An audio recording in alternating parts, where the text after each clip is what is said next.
हाय, मेरा नाम सुरभि ग्रोवर है और मैं एक पायलट हूँ। मैं पिछले 6 सालों से एक पायलट हूँ। अगर आप भी पायलट बनना चाहती हैं तो मैं आपको बता सकती हूँ पायलट बनने के स्टेप्स।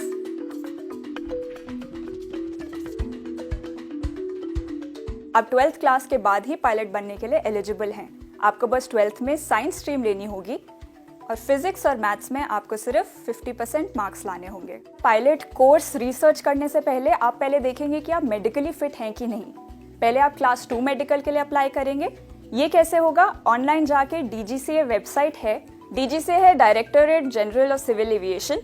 ये मिनिस्ट्री ऑफ सिविल एविएशन के अंडर आता है। जो सारी एयरलाइंस है उनके जो सारे रूल्स रेगुलेशन सब फॉलो होते हैं वो सारे मिनिस्ट्री ऑफ सिविल एविएशन ही बताते हैं। वहाँ पर आप डॉक्टरों के नाम देखेंगे क्योंकि सारे डॉक्टर एविएशन मेडिकल स्पेशलिस्ट नहीं होते।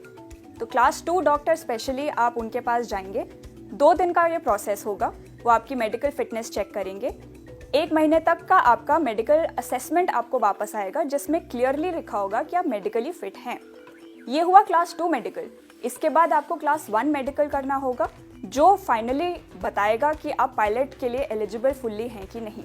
क्लास 1 मेडिकल आने के बाद 2 तरीके, या तो आप सीधा फ्लाइंग स्कूल ज्वाइन कीजिए जो आपको एग्जाम भी कराएंगे, फ्लाइंग भी कराएंगे, या आप फ्लाइंग पहले करना चाहते हैं या आप एग्जाम्स पहले करना चाहते हैं। अगर आप एग्जाम्स पहले देना चाहते हैं वो आपको फ्लाइंग स्कूल जाने की ज़रूरत भी नहीं होगी। कुछ लोग अलग से इंस्टीट्यूट ज्वाइन करते हैं। दिल्ली में द्वारका में काफ़ी सारे ऐसे इंस्टीट्यूट हैं जो आपको ट्यूशन टाइप क्लासेस देते हैं। एग्जाम शुरू करने से पहले आपको एक नंबर चाहिए होगा जिसको कहते हैं कंप्यूटर नंबर। उड़ान नाम की वेबसाइट है, उस पर आपको अपने आप को रजिस्टर करना होगा। कंप्यूटर नंबर आने के बाद आपने अपने आप को तैयार करना होगा एग्जाम्स के लिए। CPL कहते हैं इस कोर्स को, commercial pilot license course. And finally इस कोर्स में आपको सारे एग्जाम भी क्लियर करने हैं और 200 घंटे की फ्लाइंग भी चाहिए। एग्जाम्स आप क्लियर कर सकते हैं पहले, लेकिन इनकी एक्सपायरी डेट है। तो ऐसा ना हो कि आप पहले एग्जाम क्लियर कर ले, 2 साल बाद फिर आप सोचें कि अब मैं फ्लाइंग शुरू करती हूँ, क्योंकि एग्जाम्स आपके एक्सपायर हो जाएंगे, आपको फिर से देने पड़ेंगे।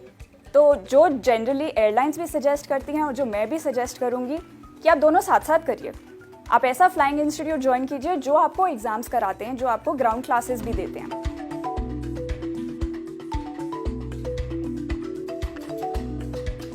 एग्जाम्स में हमारे जो कोर्सेज होंगे वो होंगे मेट्रोलॉजी, जो वेदर के बारे में हमें समझाया जाता है क्योंकि पायलट के लिए वो सबसे ज़्यादा ज़रूरी है। हमें बताया जाएगा नेविगेशन के बारे में कि हमें एक जगह से दूसरी जगह कैसे पहुंचना है। तीसरा जो हमारा होगा वो एयरक्राफ्ट स्पेसिफिक होगा। टेक्निकल पढ़ाई समझेंगे कि एयरक्राफ्ट का इंजन कैसे काम करता है, क्या उसके पीछे थ्योरी है, कौन सा प्रिंसिपल से एक एयरक्राफ्ट उड़ान भरता है। ये सब पढ़ने के बाद हम आएंगे एयर रेगुलेशन पे। एयर रेगुलेशन मतलब हवा के रूल्स। जैसे ट्रैफिक रूल्स होते हैं सड़क पे, वैसे हवा में भी रूल्स होते हैं। हम अपनी मर्जी से कहीं पे भी नहीं जा सकते। तो एयर रेगुलेशन हर कंट्री के अलग होते हैं। इंडिया में काफ़ी सारे ऐसे इंस्टीट्यूट्स हैं, गवर्नमेंट भी हैं, प्राइवेट भी हैं, जिनका रेट पर आवर के हिसाब से अलग होता है। अगर आप एक प्रॉपर CPL कोर्स लेना चाहते हैं, उसमें आपकी अकोमोडेशन, उसमें आपका ग्राउंड स्कूल, फ्लाइंग आवर्स सब कुछ इंक्लूडेड होता है। खर्चा अगर आप गवर्नमेंट इंस्टीट्यूट से करते हैं या प्राइवेट से करते हैं, अप्रॉक्सीमेटली 35 लाख से ये कॉस्टिंग शुरू होती है। It can go up till 1 crore depending on आप किस इंस्टीट्यूट को ज्वाइन करते हैं, क्या क्या फैसिलिटीज अवेल करते हैं और क्या क्या कन्वीनियंस अवेल करना चाहते हैं।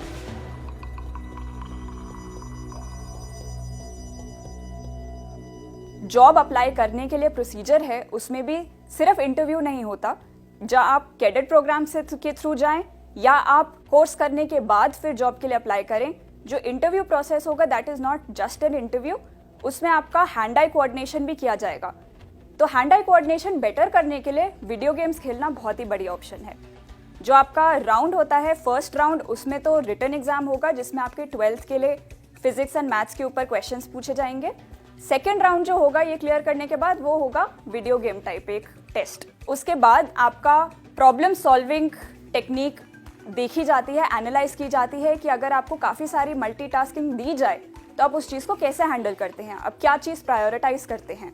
ये सारी चीज़ों पे आपको वो एनालाइज करके आपका असेसमेंट करते हैं, जिसके बाद आप तीसरे स्टेज पे पहुंचते हैं जो होता है पर्सनल इंटरव्यू, जिसमें वो आपसे फेस टू फेस सवाल पूछते हैं। जॉब के लिए कुछ एयरलाइंस पहले से ही कैडेट प्रोग्राम के ऐसे कुछ प्रोग्राम आपको सजेस्ट करती हैं जिनसे आपकी जॉब पहले से ही अश्योर्ड होती है। इसको कहते हैं LOI, लेटर ऑफ इंटेंट, कि अगर आपने अपना दिया हुआ ये कोर्स एक पर्टिकुलर टाइम फ्रेम में ख़त्म किया और सक्सेसफुली सारे चेक्स आपने कंप्लीट करे तो वो एयरलाइन आपको जॉब देगी। अगर आपको इस दौरान इस मेथड से नहीं जाना है तो दूसरा तरीका है, जैसे हम नॉर्मली जॉब्स के लिए अप्लाई करते हैं। हम ये कोर्स ख़त्म करेंगे और फिर हम देखेंगे कि कौन सी एयरलाइन जॉब्स के लिए लोगों को रिक्रूट कर रही हैं। ये हम ऑनलाइन भी पता कर सकते हैं, न्यूज़पेपर में भी ऐड आती हैं। एंड ये नॉर्मल तरीका होता है जिसमें इंटरव्यू, ग्रुप डिस्कशन, ये सारा कुछ आपके वो डॉक्यूमेंटेशन चेक करते हैं, उसी के बाद आपको कॉन्ट्रैक्ट ऑफर किया जाता है।